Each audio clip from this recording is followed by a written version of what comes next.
everybody. My next guest believes in very tough love. He says, unless you have a diagnosed medical condition, if you are overweight, it's your fault. Well, hello and welcome, I guess. Please welcome author of Die Fat or Get Tough, Steve Siebold is with us today. Thank you. So the full title of your book is what? The full title. Die Fat or Get Tough, 101 differences in thinking between fat people and fit people. Okay, so you think there are fat thinkers and skinny thinkers? Yes. Fit thinkers. It all begins with the way we think. It's all about consciousness, or the way we think. Okay, so so tell me what the difference in thinking is. Well, we interviewed 500 fat people, or overweight people, and 500 fit people. And people don't like that sometimes. And I went to meals with these people, and I was overweight at the time when I got interested. I was going to say, I was fat, 40 pounds of excess weight. Really? And and I'd go to the dinner with the fit person, and they'd say, well, I'm going to get the salmon with the sauce on the side and this and that. And I'm thinking, give me the pizza. Give me the cheeseburger. I want some onion rings, What's your problem? fries. Yeah. I'm thinking, no wonder I'm fat. These people are very strategic, and it starts with the way they think. Now, did that person that ordered the salmon and the salad ask for a piece of your pizza? Because they do that sometimes. They want my French fries. I said, no, you did not order those French fries. Those are my French fries. That's right. Yeah. Now, let me ask you this. What was a turning point for you? Because for you to have lost that much weight, there must have been a moment that you went, okay, that's enough. Total vanity. I went to a vanity play. I went to a friend's wedding. Hadn't seen these friends in about 5 years, and they're coming up to me at the wedding, as people do, and they said, oh, hey, Steve, I didn't recognize you there. And I was embarrassed for 2 hours, and I thought, I've got to lose this weight. This is crazy. And so where did you start? How did you start? I went to my doctor. I asked him if I was healthy enough to be on a good diet. You got to do your homework. It's really important to do that. Exercise program, et cetera. He set me up on a good diet, exercise program. I followed it. 12 weeks later, I lost the weight and never looked back. 12 weeks later, and you've maintained it how long? For how long have you had 8 years. Oh, that's amazing. Thank you. Okay, let's face it. Even though we don't like the term fat, we say, oh, you look good, no, I'm a little fat, I need to lose some weight. What is it with the term fat? Well, it was just to grab people's attention because the obesity epidemic, as you know, I've done media for this all over the world, and it's terrible all over the world. This is killing people. I mean, we joke about it lightly. If you're 10 pounds overweight or 20, it's not a big deal, but there are people dying from this, and it's getting worse, especially in the U.S., Canada, all over the world. I'm telling you, as Canadians, we see that when we go down to the States, but it's coming up this way fast and furiously. That's for sure. You're right. So what is your tough message? What is that tough message? Lose it now? Well, the big thing is just to wake up and just realize if you're fat, it's your fault. Grow up emotionally. It's a tough message. Grow up emotionally, get tough, and fix it. It's basically a mental toughness book for dieters. Okay, here we go. Let's figure out if we're fat thinkers or fit thinkers. Are you ready?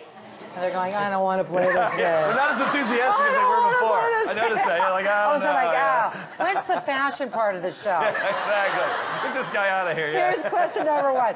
Are you waiting to be rescued from being fat? Are you waiting? Now, what do you mean by that?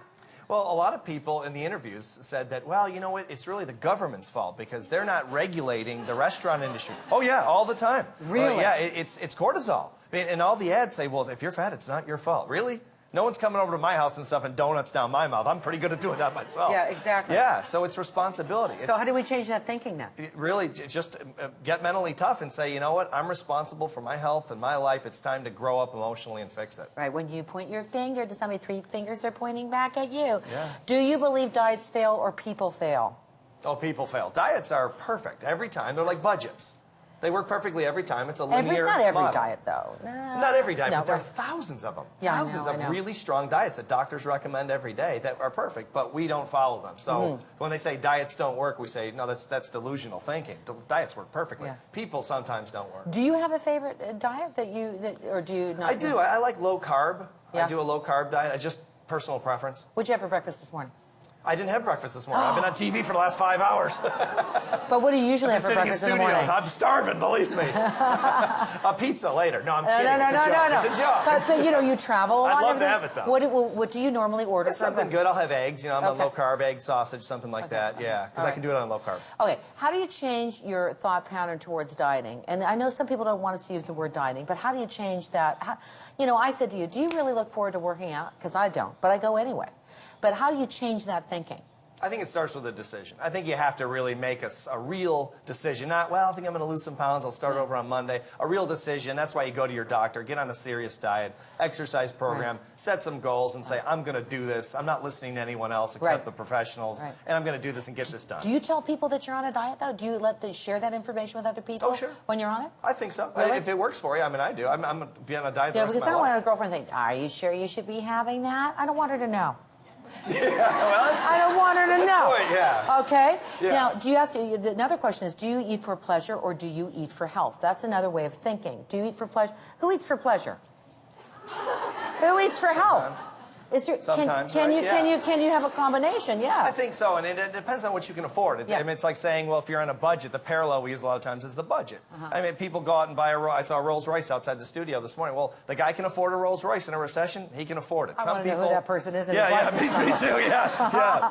But some people can afford to eat for pleasure sometimes because they're thinner, or they can afford a little play in their diet. But in the beginning, you can't. Don't you get sick of salmon? Don't you get sick a little of bit? it? I gotta say, I eat a lot of salmon. Just a little bit, though. But if you splurge, what do you splurge on? A piece of cheese? Oh no! If I splurge, I'm eating You're pizza. gonna go big time. You kidding me? I go big time. But I can't do it that often. When you're watching a football game, you're from the States. Are you having beer and you're having pizza? No, because I can't. Because it's a habit. Not that I wouldn't want to. It's not that I don't want. I'm not one of those people that goes, no, I don't. That's I don't. That's poison. I don't feel that way. I love to eat the chip. I can eat the whole bag of Doritos just sitting there with the thing on my stomach. Like anyone else. But if I get it's a habit pattern. I think you have to break over time. And then you don't think about it anymore. Then you just don't do even, it. Then it's easy. So do you eat emotionally or strategically?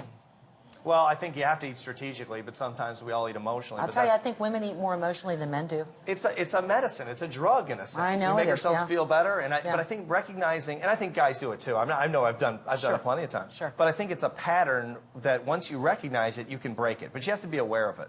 And if you're on this road to getting healthy and you're on this road to eating properly, and how do you get your family on board with this? Because you do have to still feed your family and everything like that. I mean, do you just say, hey, guys, this is what I'm doing, and I need this to get better? It's hard. Yeah, I think it's the really fit hard. people I interviewed that talked about this, because I asked the same question to them, was they said, you got to sit down. If you got kids and you're cooking for kids and husbands and wives and whatever, you got to sit down, and maybe that don't need to lose weight. Sit down with them and have a serious discussion. Say, this is a real problem. This is a serious issue in my life. I want to fix this issue, and really get everybody on board.